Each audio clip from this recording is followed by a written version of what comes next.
ఏపీలో స్థానిక సంస్థల ఎన్నికలకు కసరత్తు మొదలైంది. ఎన్నికలపై ప్రభుత్వం నుంచి సంకేతాలు వచ్చాయి.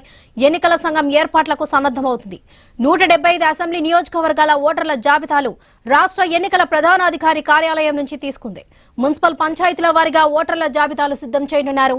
ఇందుకోసం మున్సిపల్ పంచాయతీలలో మాస్టర్ ట్రైనీలకు శిక్షణ ఇచ్చారు. ప్రభుత్వం రిజర్వేషన్లు ఖరారు చేస్తే ఎన్నికల నోటిఫికేషన్ ఇవ్వాలన్న యోచనతో ఎన్నికల సంఘం ఉంది. రాష్ట్ర ఎన్నికల కమిషనర్ నీలం స్నాహిని మంత్రి నారాయణ కలిశారు. ప్రభుత్వం సన్నద్దతపై మంత్రి నారాయణ ఎన్నికల కమిషనర్ తో చర్చించినట్లుగా తెలుస్తుంది. స్థానిక సంస్థలకు ఎన్నికల ఏర్పాట్లపై ఎన్నికల సంఘం పురపాలక పంచాయతీరాజ్ శాఖలకు వేర్వేరుగా ఇటీవల లేఖలు రాసింది.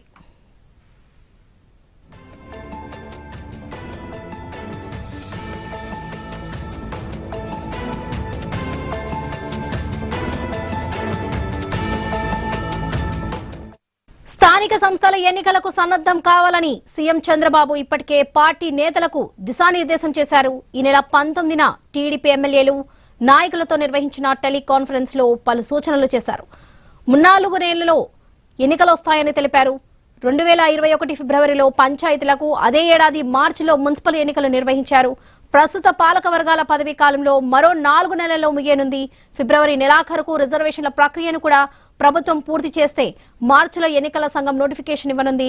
ఏప్రిల్ మొదటి వారంలో ఎన్నికల నిర్వహణకు షెడ్యూల్ విడుదలయ్యే అవకాశాలున్నాయి.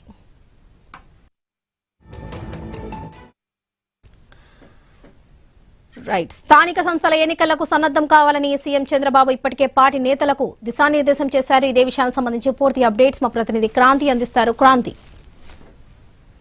సంస్థల ఎన్నికలకు అంతా సిద్ధం కావాలని పార్టీ నాయకులకు టీడీపీ అధినేత చంద్రబాబు నాయుడు సూచించారు.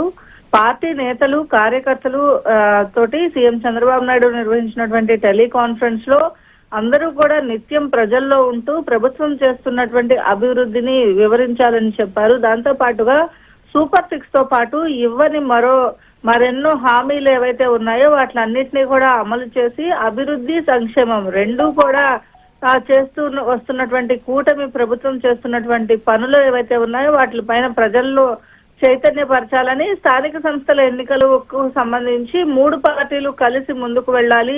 ఎక్కడైనా చిన్న చిన్న ఇబ్బందులు ఉన్నట్లయితే వాటిని అధిష్టానం దృష్టికి తీసుకురండి తప్ప ఎవరు కూడా మిగిలిన పార్టీ అంటే 3 పార్టీల నాయకులు కూడా సమన్వయంతో ఖచ్చితంగా ముందుకు వెళ్లాల్సిన అవసరం ఉంది.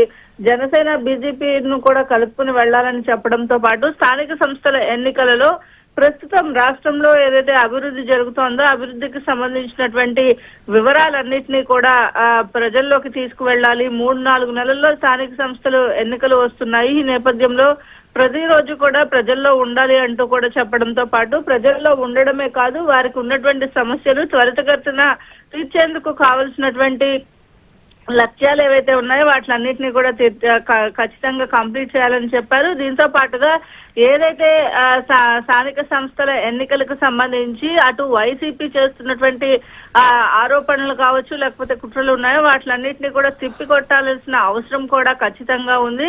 3 నెలలకు ముందే స్థానిక సంస్థలకు సంబంధించినటువంటి ఎన్నికలకు సంబంధించినటువంటి రాష్ట్ర ఎన్నికల కమిషన్ ప్రకటన ఏదైతే ఇచ్చిందో దానికి సంబంధించినంత వరకు కూడా ఈ రాష్ట్రంలో ఉన్నటువంటి అభివృద్ధి, సంక్షేమం అలాగే రాష్ట్ర ప్రజల కోసం ఏం చేయబోతున్నారు, భావి తరాల కోసం ఏం చేయబోతున్నారు అనే విషయాలన్నింటినీ కూడా ప్రజల్లోకి తీసుకెళ్లేలాగా ఈ స్థానిక సంస్థలకు సంబంధించినటువంటి విషయంలో 3 పార్టీలకు సంబంధించినటువంటి కూటమి నాయకులు, కార్యకర్తలంతా కూడా చొరవ తీసుకోవాలని కూడా సీఎం చంద్రబాబు నాయుడు టెలికాన్ఫరెన్స్ లో నాయకులకు, కార్యకర్తలకు దిశానిర్దేశం చేశారు. వీళ్ళు రైట్ క్రాంతి, థ్యాంక్ యూ.